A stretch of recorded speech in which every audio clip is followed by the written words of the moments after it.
At 25,000 feet over occupied Europe, the air temperature inside a B-24 Liberator was minus 40 degrees.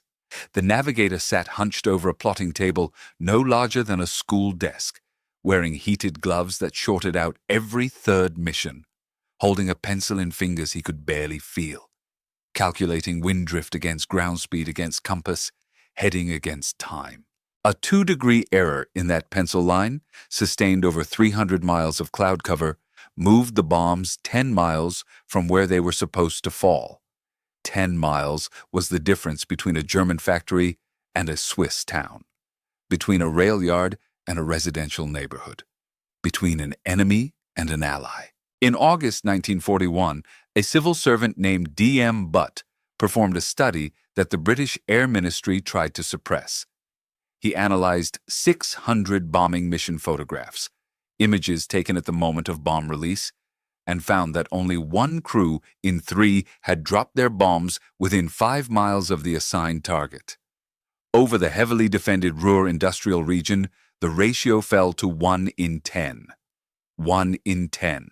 The question this raises is not why mistakes happened. The question is what those bombs were hitting instead. You already know the famous targets: Dresden, Hamburg, Tokyo. The names that enter the moral argument about strategic bombing, the names that generate books and documentaries and classroom debates. But there is another list. Smaller cities, smaller death tolls, smaller in the historical memory, but not in the experience of the people who were underneath. Cities that were never supposed to be bombed at all. This is a story about the distance between intention and impact in a war where industrial killing was delivered by hand, by eye, by pencil, by machines that were being invented and broken and reinvented while the killing continued. The people who made these mistakes were not incompetent. Many were not even making errors that would have registered as errors in any other context. They were exhausted young men operating at the outer limit of human cognition, using technology whose tolerances were thinner than the war's demands required. The war killed them for it anyway, and it killed the people underneath. April 1st, 1944. A formation of B-24 Liberators from the 392nd Bombardment Group, 8th Air Force, crossed into what their navigator calculated was German airspace above the Rhine. Below the cloud cover, a city sat along a river bend in a pattern that matched their briefing maps. The lead bombardier's Norden bomb sight, the classified instrument the Army Air Forces called the most accurate in the world, had malfunctioned earlier in the flight. The navigator had been working off dead reckoning for the better part of an hour, cross-referencing a river he could glimpse through cloud breaks against the pencil line on his chart. The bombs fell. The city was Schaffhausen. It was in Switzerland. The intended target, Ludwigshafen, was 175 miles to the north. 40 civilians died. Over 400 buildings were destroyed or damaged in a medieval old town that had stood since the 11th century. Swiss flags hung from buildings adjacent to the rubble, neutral territory marked and destroyed anyway. The error was a compound of small failures: the bomb site malfunction, the wind drift miscalculation, the cloud cover that prevented visual confirmation, the fact that from 25,000 feet, through a cathode ray screen the size of a dinner plate, one river bend looks very much like another. The United States government paid Switzerland 62 million Swiss francs after the war. Allied bombs would strike Swiss territory at least 70 more times before it ended. Neutrality was a diplomatic status. It was not a physical shield. 10 months later, on February 14th, 1945, the same day the firestorm consumed Dresden, 60 B-17s from the 398th Bombardment Group lost their formation in heavy cloud. Their navigators, working the same crude H-2X radar screens, watched a river curve across the green phosphor display. The Elbe at Dresden, they determined. They released. It was the Vltava. The city was Prague. 701 Czech civilians, people in an occupied nation waiting for liberation, died under bombs meant for a target 80 miles away. The navigators had mistaken one European river for another on a cathode ray display, where both appeared as identical bright curves against the dark return of built-up ground. Prague had never been bombed before. Its residents had watched the war pass around their city for 5 years, had believed, reasonably they thought, that their architectural inheritance might survive.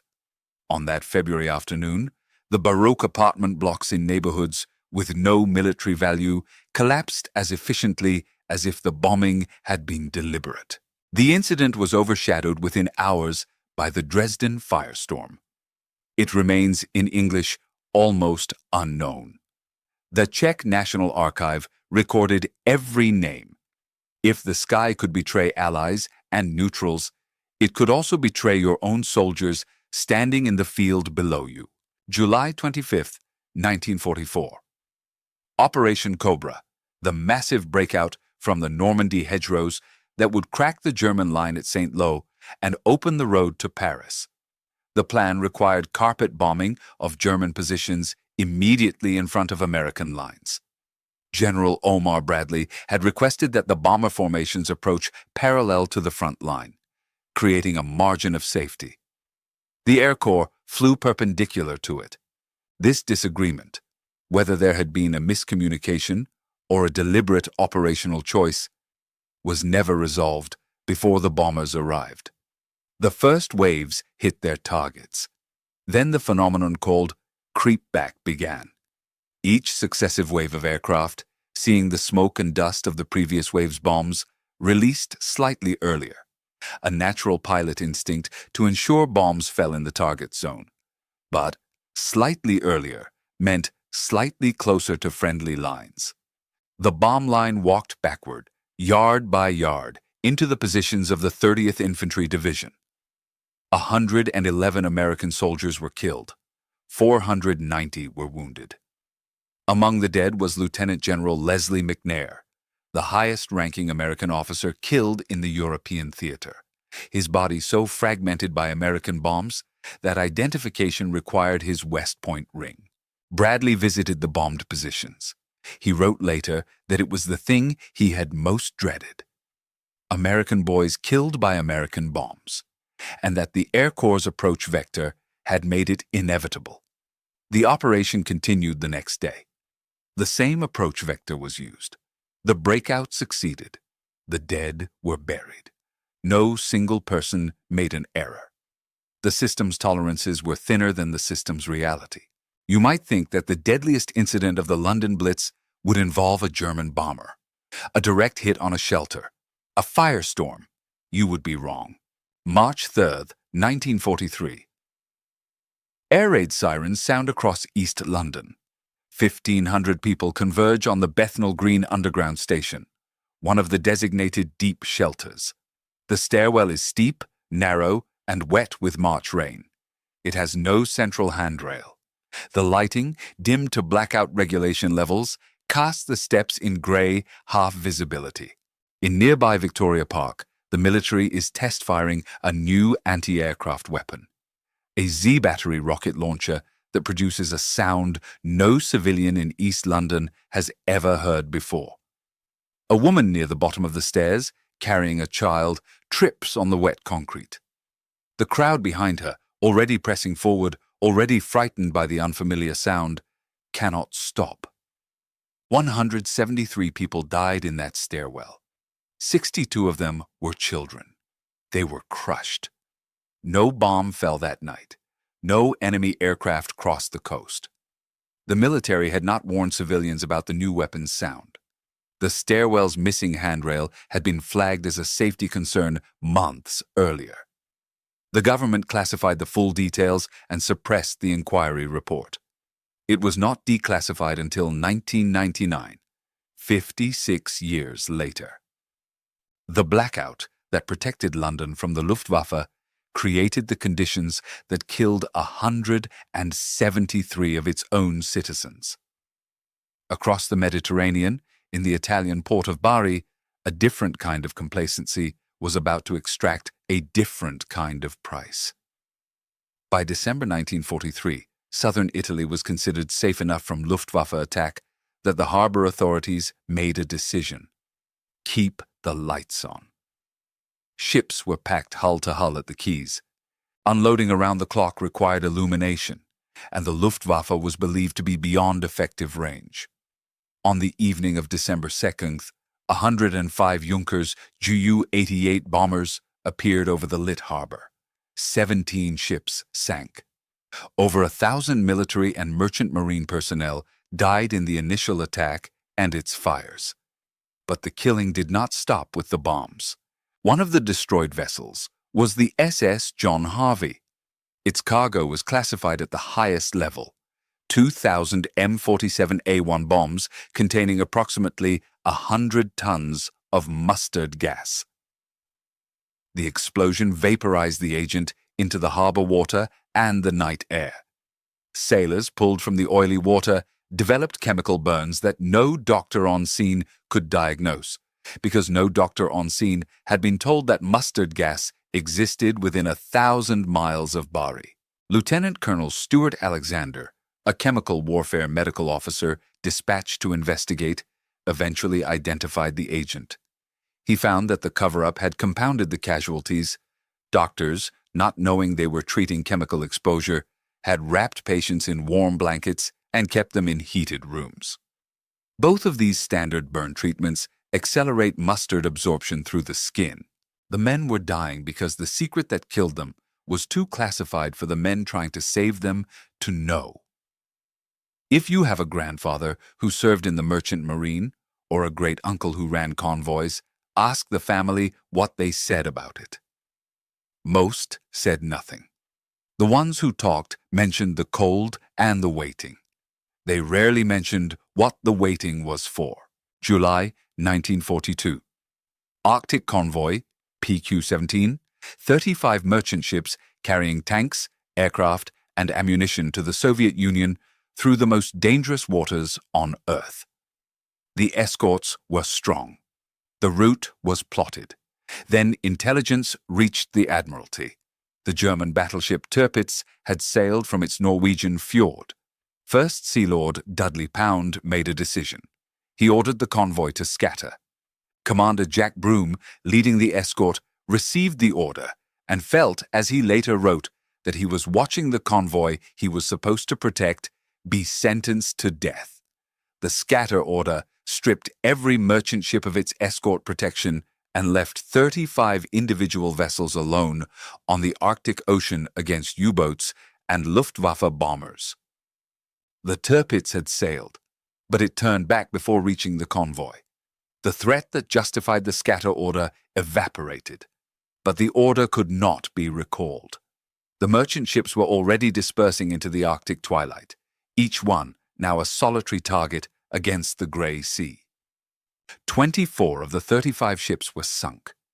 Over 150 merchant seamen died in the freezing water. Thousands of tons of war material, tanks, aircraft, vehicles that the Eastern Front desperately needed, went to the bottom of the Barents Sea. Pound was ill. A brain tumor that would kill him 15 months later was already growing. Whether it affected his judgment on that specific night, no one can say. What can be said? The scatter order was technically a response to accurate intelligence. The Tirpitz had sailed, but the assessment that scattering was safer than staying together was catastrophically wrong. Maintaining formation at least offered the possibility of defense. Scattering guaranteed that every ship faced the wolf packs alone. One assessment: 24 ships, 150 men in the Arctic water. And then there is the story that asks the hardest question: what happens when mercy itself becomes the mistake? September 12, 1942, the South Atlantic. U-156, commanded by Werner Hartenstein, torpedoes the RMS Laconia. As the ship sinks, Hartenstein surfaces to assess the wreckage and discovers what his intelligence had not told him. The Laconia was carrying 1,800 Italian prisoners of war. Italy is Germany's ally. He has just killed Allied soldiers. Hartenstein makes a choice. He begins rescue operations. He drapes Red Cross flags over U-156's conning tower. He broadcasts in the clear on the international distress frequency his position, the situation, the request for any vessel to assist. He is breaking every tactical rule of submarine warfare. He is announcing his exact position to every Allied warship and aircraft within radio range. He is doing it because there are women, children, and Allied soldiers dying in the water around him. A B-24 Liberator from Ascension Island finds him.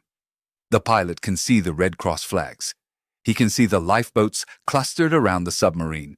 He attacks anyway. The aftermath was not just the 1,600 who died from the Laconia's complement. The aftermath was an order. Admiral Dönitz, commanding the U-boat fleet, issued what became known as the Laconia Order. No U-boat was to attempt rescue of survivors. Not ever. For the remaining 3 years of the war, one submarine captain tried to do the right thing. He was punished for it by his own allies' aircraft, and the consequence was a standing order that guaranteed no submarine would attempt mercy again. The calculus was simple and terrible. Rescue gets you bombed. The order was introduced at Nuremberg as evidence of German criminality. The prosecution argued it authorized the murder of survivors. Dönitz argued it was a direct response to the Allied attack on a rescue operation. Both claims have evidence behind them. Neither makes the 1,600 dead less dead. There is one more, the first one, before all of these. September 1st, 1939, 4:40 in the morning. The German Luftwaffe is in the air before the formal declaration of war has been delivered. The first bombs of the Second World War, the conflict that will kill between 75 and 85 million people, fall on the Polish town of Wielun. Wielun has no military garrison, no anti-aircraft guns, no troops. It has a hospital with a Red Cross clearly painted on its roof. Approximately 1,200 civilians die. 80 years later, historians still cannot determine with certainty whether this was a navigational error, bombers overshooting a nearby military target, or a deliberate act of terror against a defenseless civilian population. A test of what bombing could do to the undefended. The German records are incomplete. The Polish Institute of National Remembrance investigated and concluded it was likely deliberate. Some German military historians disagree. The town's complete lack of military value and the pre-dawn timing favor the deliberate interpretation. But here is what matters. Whether it was a mistake or a choice, the result was identical. 1,200 people dead in a town that posed no threat to anyone. The first hours of the first day of the war that would redefine the word atrocity. And we cannot even say with certainty whether the killing was intentional. That uncertainty is not a gap in the historical record. It is the historical record. The distance between a mistake and a crime in a war conducted from 25,000 feet could be 2 degrees of compass heading. It could be a misread river on a radar screen. It could be a decision made by a man with a brain tumor at 2 in the morning. It could be a training failure, a mechanical failure, a communication failure, a failure of imagination. The people underneath could not tell the difference. If someone you loved served in this war, or waited at home for a letter from someone who served, you already understand something about the distance between the people who made the decisions and the people who lived inside the consequences. A pencil line on a navigator's chart. A radio transmission lasting 30 seconds. An order to scatter. A choice to rescue. These small human acts performed by exhausted, frightened ordinary people, determined whether cities burned or didn't, whether convoys survived or didn't, whether mercy continued or ended. The miracle of the Second World War was not that the systems failed. The Butt report told us they failed constantly.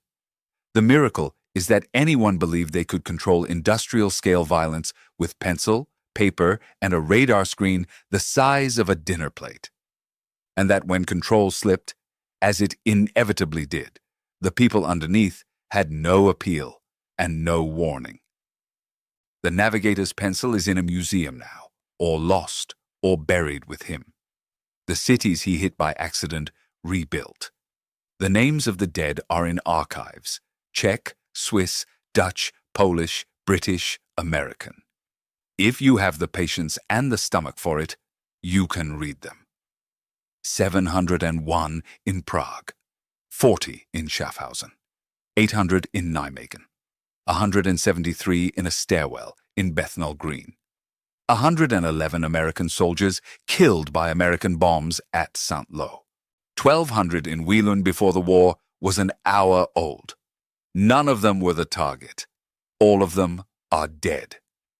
Consider subscribing if what this channel does, holding the specific names and specific facts of this war in a place where they can be found, matters to you.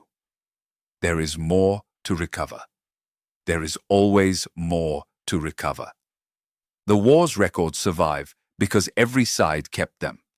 The dead are named because someone after did the work. The least we owe them is to look.